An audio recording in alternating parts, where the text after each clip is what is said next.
The breaker on the welder keeps popping and slowing me down.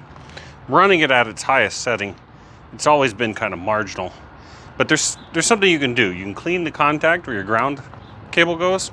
Those contacts over there, with the little wing nuts, you can clean those. You can change the tip on the end of your gun. Those will help you a little bit.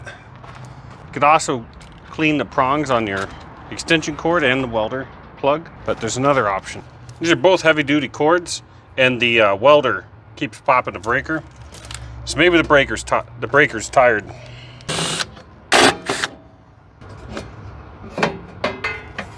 Here's the breaker in question.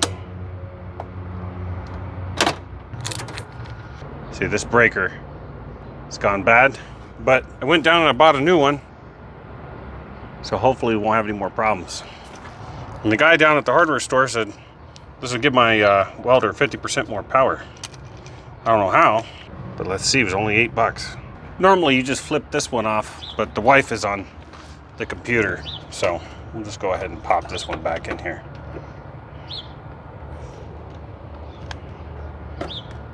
There we go. Try not to hit anything.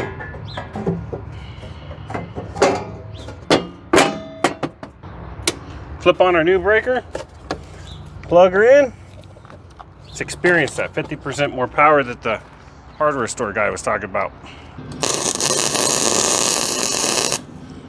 Oh, I can already feel the extra power.